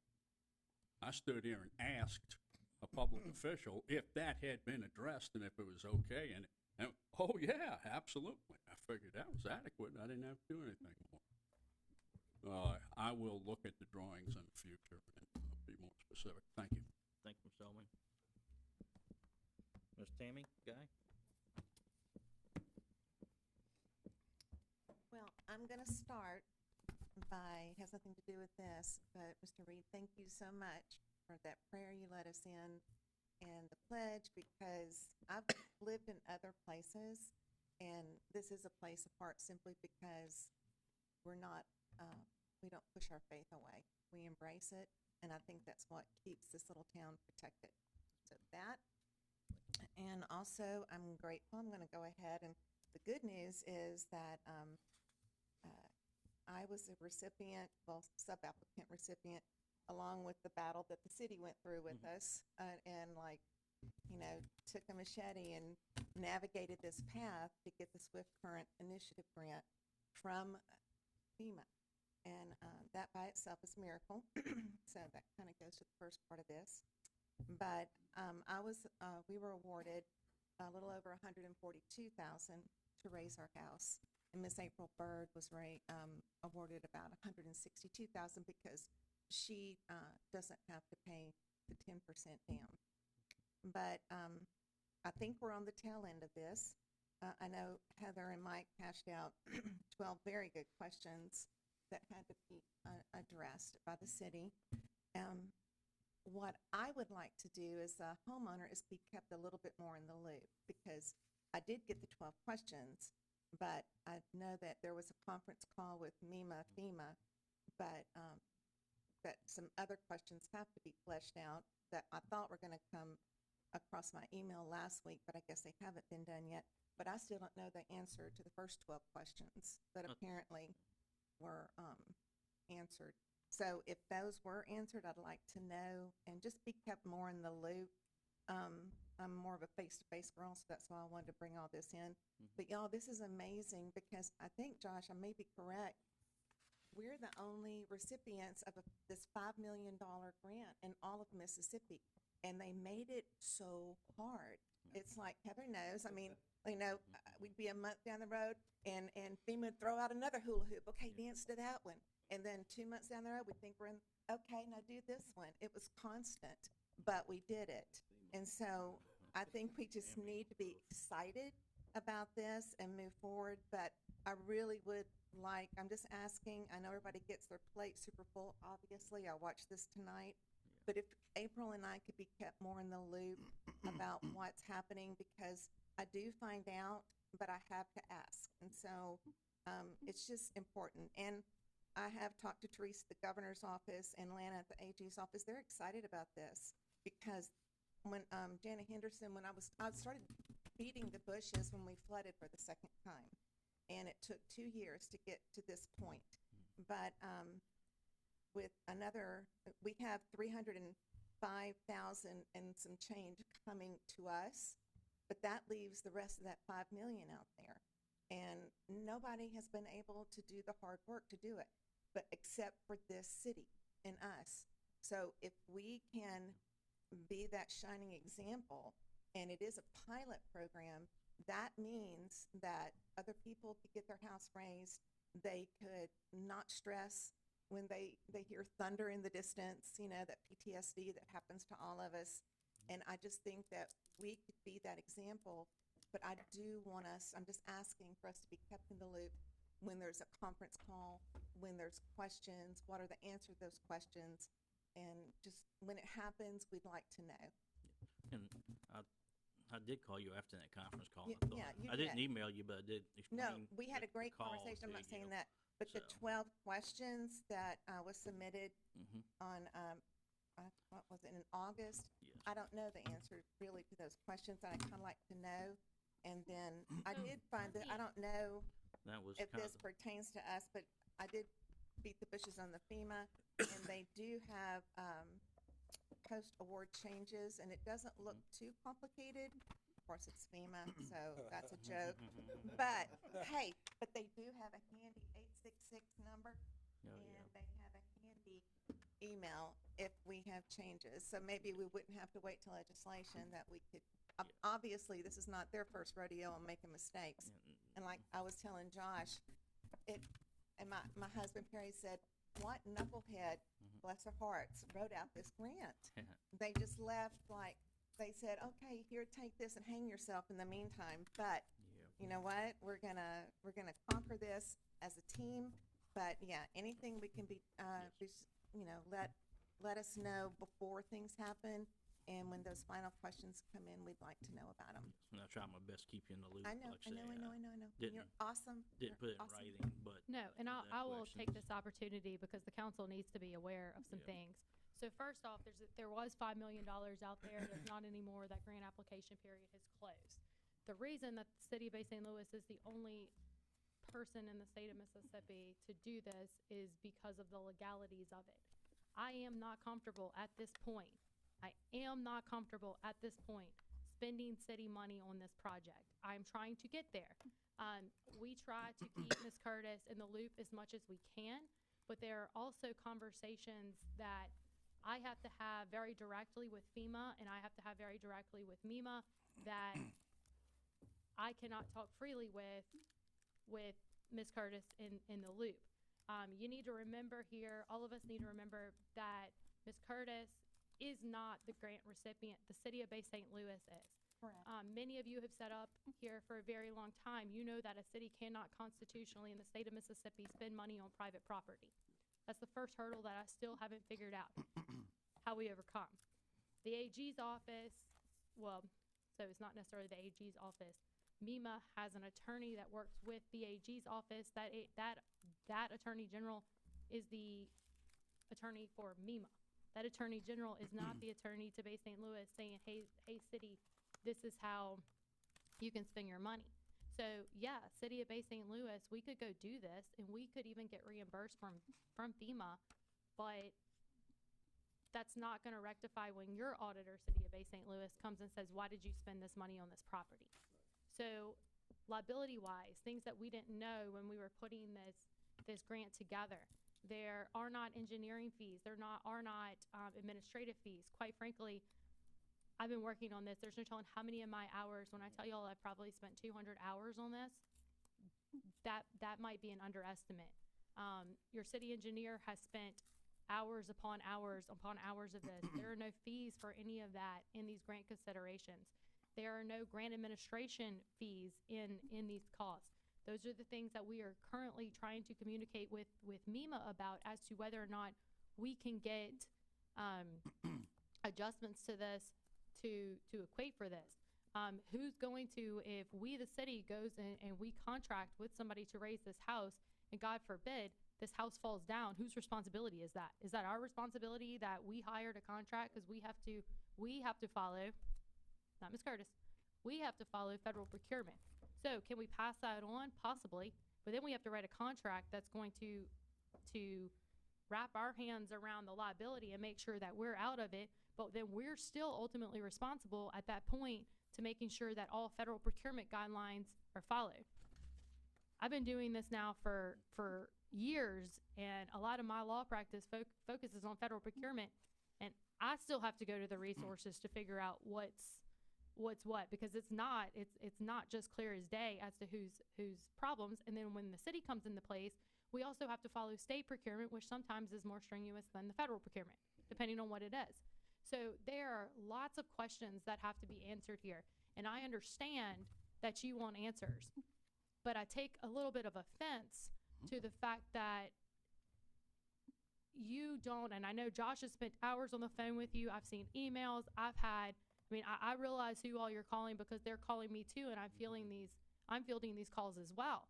And so we're working on this, but I will never, until I am comfortable with the 7 of you sitting up there and making a resolution and passing to spend $300,000 on private property, I don't care if it takes us a year to get all the answers, we're gonna get all the answers. Because at the end of the day, if we spend this money, and some reason we can't get reimbursed from FEMA, or some reason FEMA says, hey, this isn't eligible, or this isn't part of the project, and then your auditor comes in, do you know who's gonna be paying for that? It's not gonna be Ms. Curtis, it's gonna be y'all. Right. And that's where we're at to try to get this solved. And it is and look, FEMA has been wonderful to work with, or FEMA and MEMA actually have been really good, but these are answers we don't have. There is nobody else in the state of Mississippi doing this. And quite frankly, they're not doing it because there's no other entity in the state of Mississippi that wanted to take the legal or the professional responsibility that was involved with doing this grant. And look, Heather, I agree, and I don't mean to be offensive, and I totally agree. And that's why I told you in the last questions, I thought your questions were amazing and thoughtful and covered a lot. I'm not negating any of that, and I'm not negating anything you're saying. And I feel like we will get into this road. I'm just saying, I have not had a face-to-face with anybody since all this started. So this is my moment as a citizen to come in and be face-to-face. Yes. And so I'm not, and that's fine, but I've got to let my client know what has been done on the other side. Let me finish. But I'm just here to say, if we could just be kept in the loop a little bit more, because we're not on that end, but we are on our end.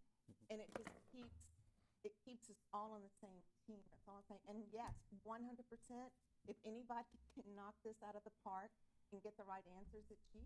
Because those first 12 questions were masterful, and I told you they were.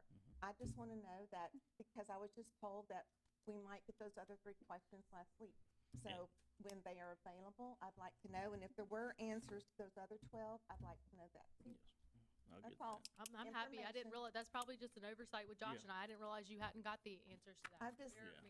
I'm Josh just can sure forward they you that sent email. you answers, and if there's anything written, I would just like to have that if that's possible. Okay. Look, That's this fine. project I don't think is anybody has a problem It's never been with- done before. Right. And the way it's being done, you know, usually they come in and work with you, you go find, you know, they work strictly with the resident, you know, of the home, and they go out and find who they want, they get it done, everything okay, and they do that.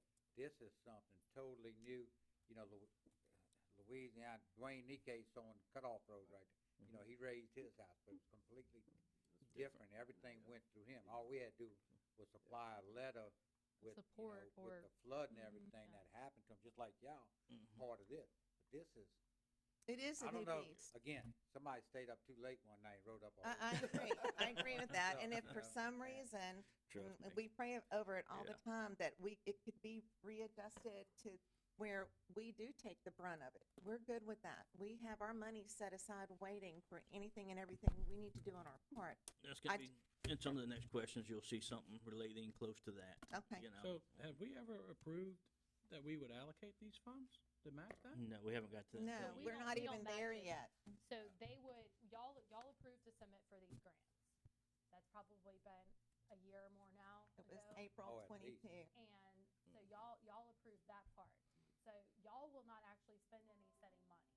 So Tammy will supply the 10%. And that's all questions too, Gary, that I have. I mean, how does Tammy come give the city 10%? Like, we just take a check like we're a bank and take Tammy's 10% and then Yeah, write but, out checks? but we have to provide 100 and something thousand, Well, that's a because you know, that's not a- budgeted. No, I know, and that's exactly, that's another issue that we have. So, I mean, in order to do something like that and come up with it, then we're gonna have to figure out how these private homeowners are gonna go find this money, cause And you got 200 hours on the city time for this? Well, I haven't billed you anything for it. But, yeah. but that's the how much money of my is time sitting I've with been MEMA right spending. now. Because that's not even approved. Time to get billed. If you start fussing at me about this, I might come over there and smack you. Well, you can Don't jump fuss on at if you get Heather. froggy. Don't No. fuss at her. It's been a lot of the work from Heather and Jason, just haven't been billed, just trying to get to the point to figure out how to come to the council and present it, but we want to try Well, to and get it most of was the all stuff. presented. Y'all Yes. approved for these Yes. submissions. You approved all of that to be done. All of that has been. And I think has been originally, submitted we and all approved by thought, this council. Well, I We haven't was- heard anything back until now, as Yep. far as how many hours in engineering, how many hours in legal. That's because Jason and I have just been doing it, Gary, for free. Everybody's been just a Yeah. team because the money was gonna come in. And I know, look, guys, I know this is man hours, woman hours. But the thing is, this is two citizens knocking on every door we can to get our house fixed. yes. And the way they wrote it, crazy as it is, the city had to be like the main ringmaster. I think at one Not time. that we want it to be. Yeah. We thought we was gonna be a sponsor originally when we Yeah. approved it. Yeah. Then it became, we We became wrote That's what I the said. recipient FEMA would instead. throw out a hoop, FEMA would throw out a hoop, Yeah. FEMA would throw out a hoop. So. And when it it's been- came back, we are actually the recipient of. They were or like- the subrecipient. And in the federal ways, it has to go. So there's no state legislation that could even help you with this unless we got some sort of local and private, and I don't even know how you do that. Is there I a can't- grant, is the grant manager do something like No. that? No? Not this. You know, to allow, because this is a constitutional issue, so not all states are gonna have the same issues that we have, because this is a state, state issue, not so much Mhm. Yes. a federal issue, because I'm thinking other states probably have agencies that do this. We don't, we have this pass through to FEMA. So, I mean, we're a long way from me being comfortable spending money and here some- and taking on the liability. I mean, I want this, I want it for them, but again, I have to also have the protections for y'all, because it's easy for MEMA to make these decisions, because the liability is not on them. It's on MEMA's us. passing it right to you guys. And there's been we haven't received any guarantee of when those funds would actually come in once the work's completed. I mean, I'm sure Well, it's we're, FEMA, so yeah, so. it's all reimbursable. And so that would be easier. I mean, if we could get the money and we could put it into some sort of trust, then we could do, but that's not the case. It's all reimbursable, just Yeah, like that's what everything I'm saying, but with we FEMA don't, is. that could go months on end without getting reimbursed from FEMA on that. Exactly. Now some of Could the be 3 questions, months, it you could be 2 years. You know, some of the questions too, if the homeowner puts the money out, Right. what's the guarantee, what's the time frame, when they're gonna get their money back? Yeah. is We don't get reimbursed. guaranteed that we're gonna get reimbursed on all of our FEMA things, and sometimes they come back years later and say, you know what, that's denied. I remember we had to come up with $350,000, remember that? Well, this Mhm. may be sound Yeah. crazy, cause I'm not in y'all's arena, It's been crazy. but would there be a way to, like they said, if they wanna make changes, here's their 866 number and here's their email. Yep. That the homeowner, puts up some kind of, escrow's the wrong word, but anything that would alleviate any pressure from the city. And then when the city was reimbursed, then the city could send the money to the homeowner, like So, that. I mean, there would have to be, so in order to do this, the city is going to have upfront the entire money from the homeowner. Y'all are gonna have to, there's no way I can legally, so for the city to enter into a contract, the city has to have the funds legally available to do so. But MEMA is holding the funds now, not FEMA, so that 142,000 for us on the award letter, they're holding, that's in the hands of MEMA, and April's 162,000 is in their hand. I'm talking about for all the extra, this, that, and the other, that the city's going, what do we do about this, or what about that charge? Well, it doesn't matter if I don't care if MEMA's holding it or if FEMA's holding it, the city's not holding it. So the city has to, whenever we do a FEMA project, they submit to MEMA, MEMA reviews it. Typically it's then sent to FEMA, FEMA reviews it. Sometimes there's hold up, sometimes there's not, depends on who's tracking it. Right now, we've got, what, $1 million, did he just walk out?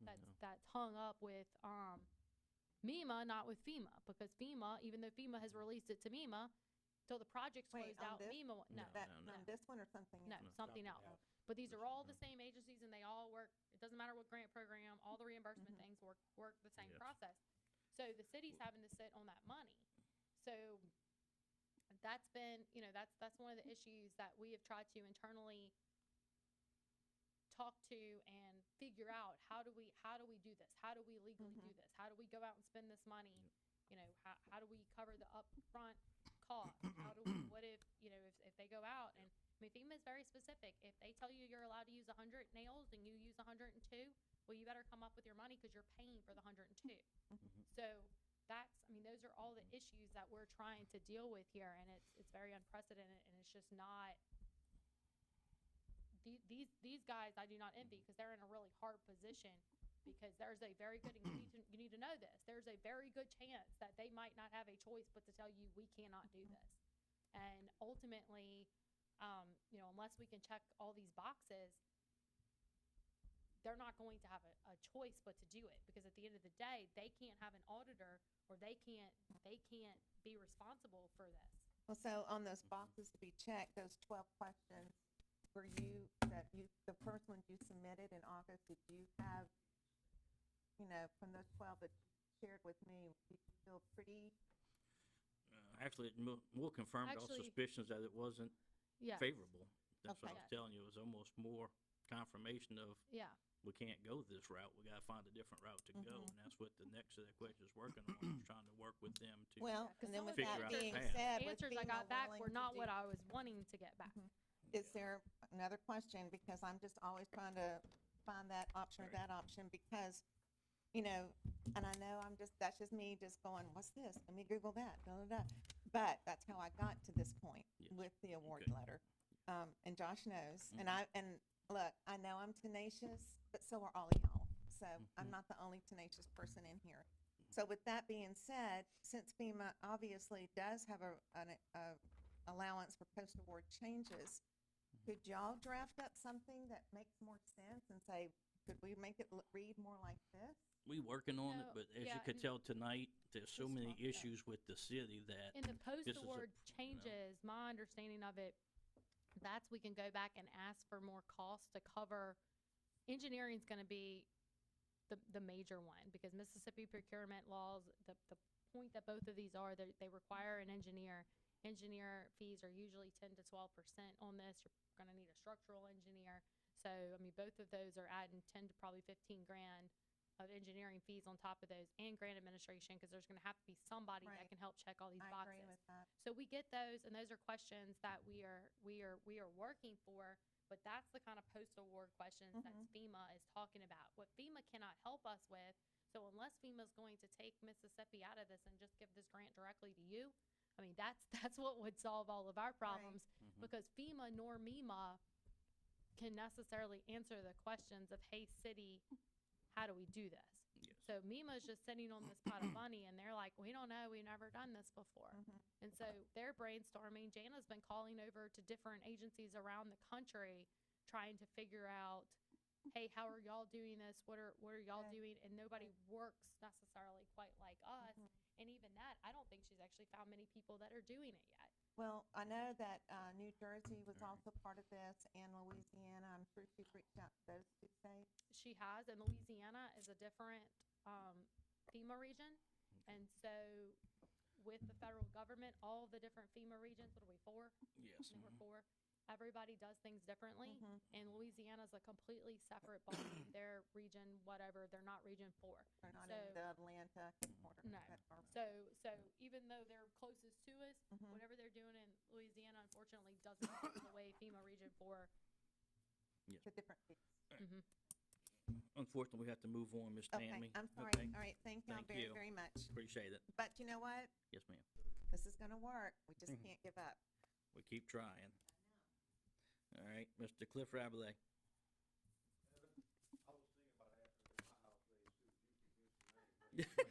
We just gotta find a different program besides this one. Besides, I know how to raise a house without having the government help. It'd be a lot easier. All right, gentlemen. Doug, thank you. For the site plans need to be complete.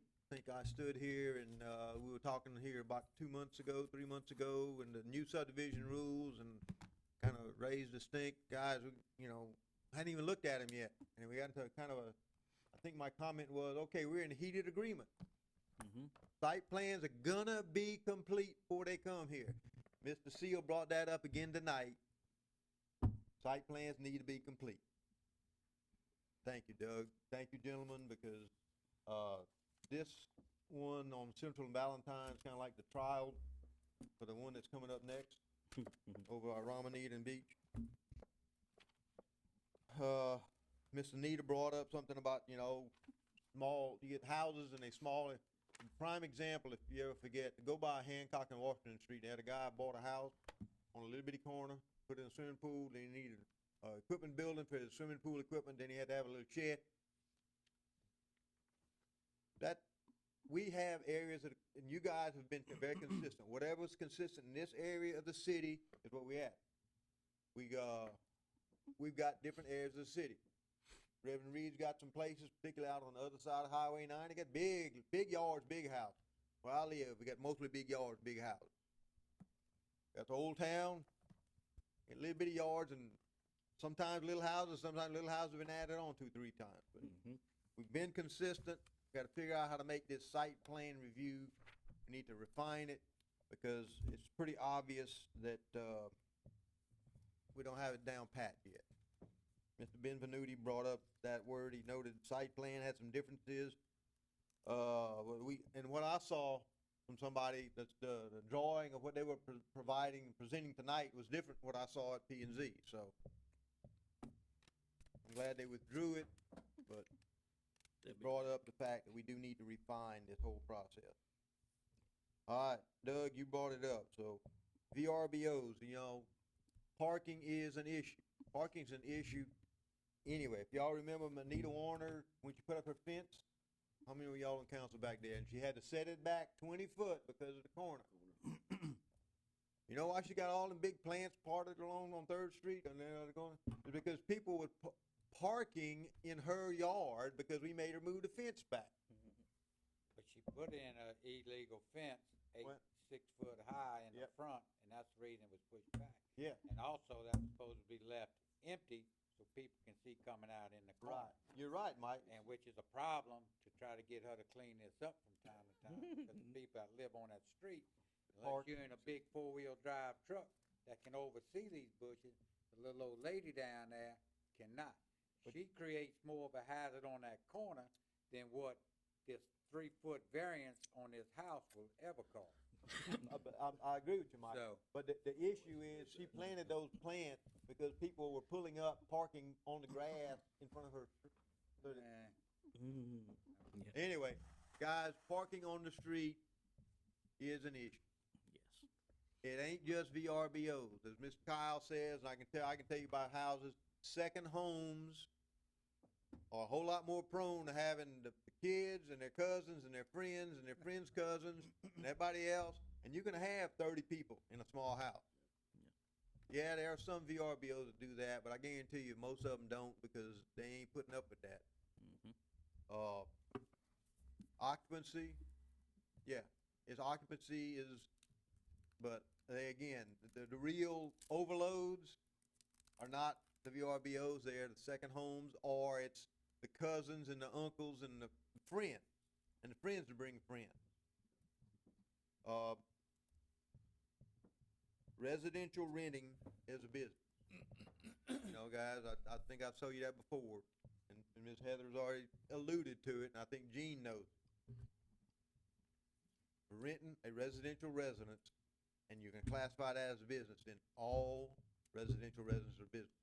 And you, Doug, y'all went through when we were looking at well, we're not gonna sell liquor anymore. And Mr. Seal went and got the police report. I think y'all have done this once before. There's very few complaints on VRBOs. There's more complaints on apartments and regular residentials and regular domestic violence than you do on short-term rentals. So if you wanna do something, let's address where the issues are. If you wanna address residential rentals as a business, then it's all residential rentals. And you kinda diffuse the real problem.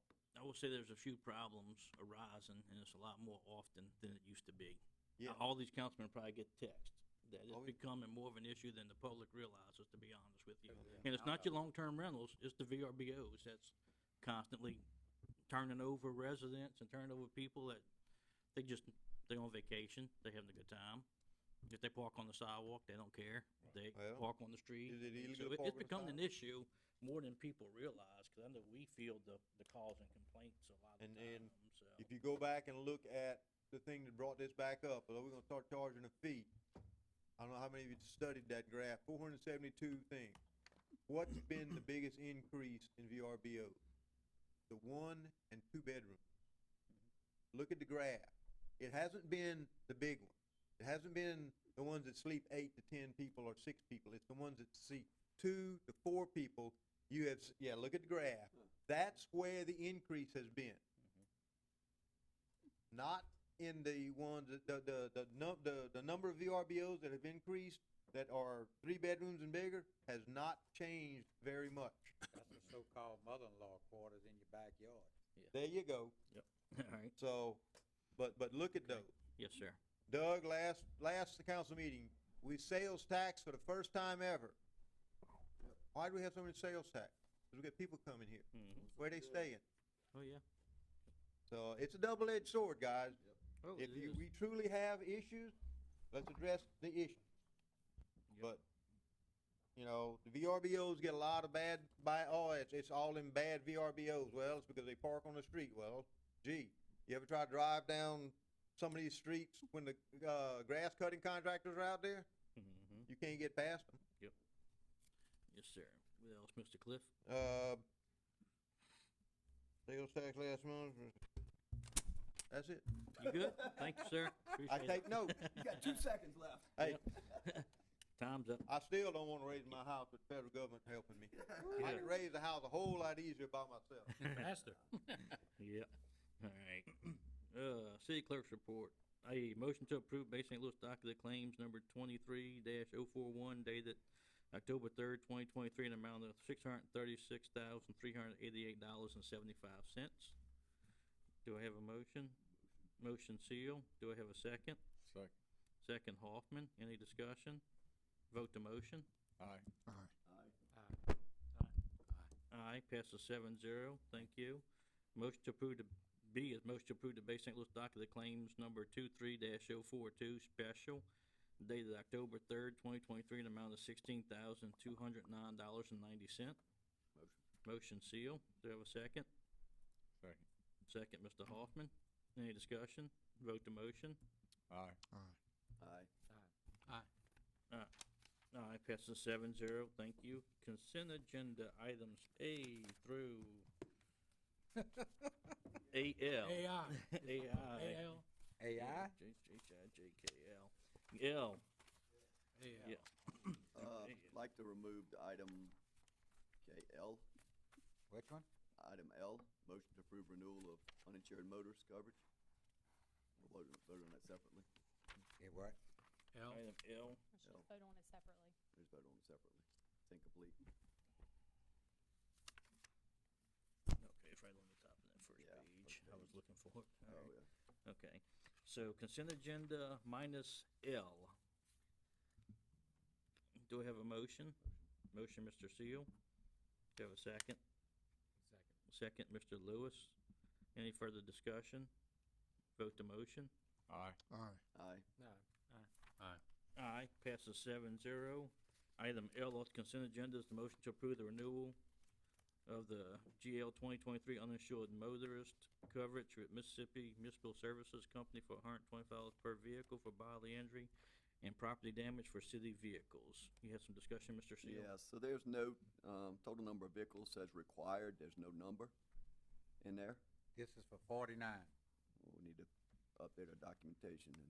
And I think the reason, I remember, I had a conversation with Riso about this just in passing, and he, I was trying to see if he put it, I thought he put the letter together for y'all about this, because what it is they're trying to get that clean list together to make sure, so he wanted you to know how much it was, and it's basically a not to exceed, if the mayor knows, it was 49, but he knew he had to bring that number back, but when he updated the stuff for y'all, they were just cleaning up the list to make And sure what it is was what it some was. of it's the police cars from last year that wasn't on it. Sold. That's been added, some things removed on it, some of that as well.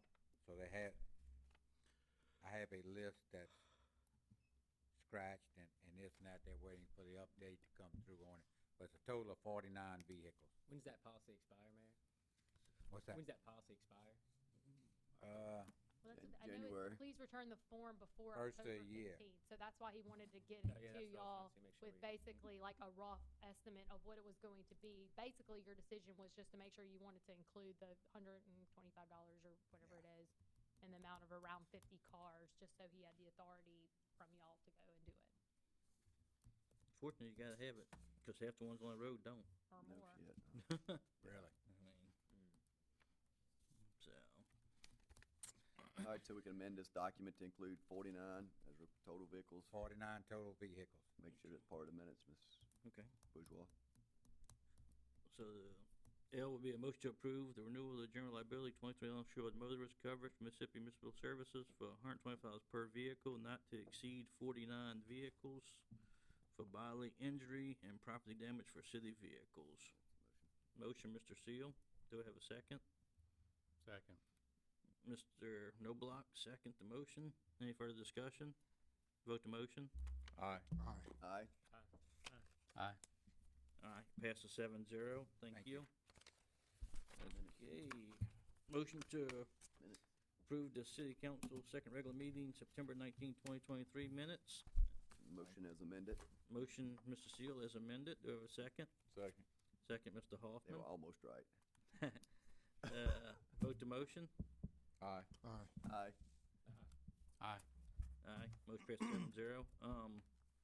Attorney's report, anything? Just two comments. One, as we go through and we see sketch plats come in and we're using our subdivision ordinances, please reach out to me if you have any questions, comments, or, You know, one of the biggest issues that I was having is that sketch plat, there's no legal definitions like a normal plat has. So if we approve that sketch plats tonight, are they gonna go back to like Duke Levy or Jason, and he's gonna draw up an actual plat map? yeah, that's Because- on your final. And so that's where, because that's the costly portion of it is going in, but even on your actual final plat, it's usually not so much a legal description, like a meets and bounds. It's, you identify lot one and then the size. Yeah, 'cause I don't like this situation where it could change, you know, they could go, oh, by the way, we're gonna do this now. They And- can't do that. What is the mechanism for that? So let's just say hypothetically, not this one, but the project submits a plan, as a duplex. What they had submitted is different, or what they had submitted, then they go forward and there's changes, let's say the way the roof connects or whatever the case is. Would that necessitate them coming back for preliminary for us, or does that? No, so when people go through, you always need to keep your underlining planning and zoning, because it does require, the sketch plat requires you to put the proposed improvements on there, but that specific part is not requiring, I mean, it's not, you know, the underlining zoning results in what they're putting in. So if somebody's going through and it's an R3, unless they're putting covenants or restrictions where they're basically self-imposing, that Well, we're only gonna have single family, they can do that. When you go to submit a subdivision, you can put that. I mean, some subdivisions have, you can't put, election signs, you know, there's all kind of stuff that can be put in covenants and, you know, deed restrictions, but. One of the biggest issues I had also with that sketch plat is, this is a huge piece of property, but there's no retention ponds on there. And this property has issues with flooding other, people Well, on the St. Charles side. That begs the question with this specific one, Gary, is they're not actually messing with that back portion of the property. So that was left completely out of this. They were only dealing with the part that is on the street and on improvements. So they weren't putting in any of that infrastructure. I know, but as it's drawn right here, it could flood people on the St. Charles side from the backside. Well, and they have to, I mean, that's when you get into this next phase of having to present all your drainage, and that's where you have to rely on your administration and your legal team, hopefully a lawyer is not telling you drainage, that would not be good. Your engineering team. Gary, they did what let you us can in not that, do. dig that ditch along I that remember that, yeah. south property line with the exception of Need to move a fence. I mean, I think there was one or issues. two homeowners that has taken their property in, fenced in. Is it Yeah. one or two, Kyle? I think just one. There's One. one main one there. Yeah, so it goes all but maybe 75 feet of the property line, the entire property. They allowed us to go in and dig that ditch through there. So, When did we, it was brought up tonight, so when did we change where if something gets denied, the same application can't be submitted? Or, guys, didn't it used to be, what, 6 months? No. I've we never- I always heard we that. always went by that for 20 years, and we never could find it written down. Oh, so it's It's just, like you can't flood your Yeah, neighbor's I've property. never It was seen written down It's somewhere. I've looked for it but we one day, never- it's been we years could never ago, find it. Motion. but I like to look for it and. Yeah. And Speaking I of- will tell you, you do get into some issues there of probably constitutional rights and violations, because if they come and they ask for you and you say no, I mean, they could have an argument, like, you can't tell me I can't come ask you again for something, something different. yeah. Speaking of drainage, do we ever get a right of entry Turner Street? No, and I followed up with her lawyer, I've tried to call him as well. So do we need to get back into other action to get this? They've been done? in there and did some Yeah, cleaning by hand and everything. It's in pretty good shape. Couple little sandbars, looks like looking from the road and all, there could be a little more debris. But they've been in there, just not with the equipment. They can get up to her property line coming off of Bush Log in there that way, but it's pretty good. One of the things we need to really look at in that area is increasing the culverts coming through, across the road on Bush Log. I think that's, Good backs up right there, don't it, and towards, it'll flow over the road and that, but that's one of the biggest concerns right there, is that the culvert we have going under the road not being adequate to handle all that entire area. probably under 92, huh? 90's a big enough though? 90's a big culvert, Okay, next to the post office? and it's a pretty big ditch that goes through there. That's the What we'd underground like tunnel? to do, if we could get in there with her, is, one of the problems we have is a lot of debris ends up blocking Bush Log in there, and they, continuously, like Reverend Reed was talking about over there on Union Street and all over there and all. But it's keeping that clean, but if we could go in there and shore up her property line, 'cause that ditch is getting big, wider and wider, where it makes that curve behind Miss Jackie's house, which is right across the back side of them. It's a pretty huge ditch. It's more of a bayou coming through their sides than the ditch itself. Probably getting wider and shallower though. Yeah, Right there, huh? it's still pretty good, 'cause like I said, Jamie's been in there all the way to the property line. Alright, good. It's just that part, but they've been able to go in there and get some stuff out. I just had a question about it the other day. Yeah. So, okay. And again, I don't I understand follow up where it every skips couple that. weeks and try to, sent message and everything. Is he still attorney for the pass? No, he's never been. I think it might be Judge. Malcolm, but he's Malcolm not. Jones. Yeah, Malcolm Jones is the attorney for Bass. Okay. Thought Skip did some work on him too. Skip's the judge over there. Judge. Be Judge, yeah. Okay. Might just go to court So- one day. Yeah, he got, With that one, I Skip's a- mean, Just that's set your another one. reminder every 2 weeks, huh? Yeah, no, get no response, but that's, Yep. that's the deal. And the other thing that I had is to go back to this SWIFT grant. That's probably something we need to have a long, hard conversation about at some point. It's not an easy decision. It's something that I would love to help these people, but it's gonna be a rough decision. I definitely don't think we could do it without asking for an AG's opinion, supporting that we have in writing, supporting this exact thing. The reason that we haven't asked for an AG's opinion yet is because I'm just not there. We don't have all of our groundwork questions answered that are from MEMA and FEMA.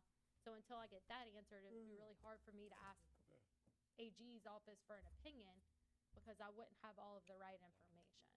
So, and just some of her, as much as, and we try to keep her in the loop on anything and everything, but. quite Betty, what are you frankly- talking about? The raising of the house? Yes. Okay. Yes, sir. Quite frankly, it would be probably impossible to keep her, and some of these agencies just won't talk to you. Yeah, trust me. There's a bunch of hours tied up in trying to make it happen. It's just, have to see what happens, you know.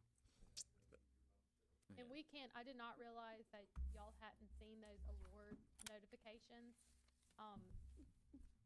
So Caitlin, put that on the agenda so we can remember to Subrecipient on get, the subrecipient, so you can get them and start looking at them. Cause you might have some questions that They Josh did- and I haven't looked at. I think it did come through here, but it's been quite a while. I know, I now. think it did, It's but at been- the time, y'all probably not even. It's been I don't over a think year we- when this It's started. been a while Yeah. since we did Been a it, good so, while. but So wouldn't would like hurt to for send them out Fred again for Pies everybody. on- Wayne So, done had so when his she house says raised that in she the has summertime. money, she's talking about the $10,000 match, or she has $100-something thousand. Another one that I can't. All right, we have Fix your house. any further business, council business? Motion to adjourn? Motion. Motion Hoffman or Reed, motion Reed, second Hoffman. Any further discussion? Vote to motion? Aye. Aye. Aye. Kyle's an aye too, he wants to go home. Yeah. Kyle said he's staying late. Thank you.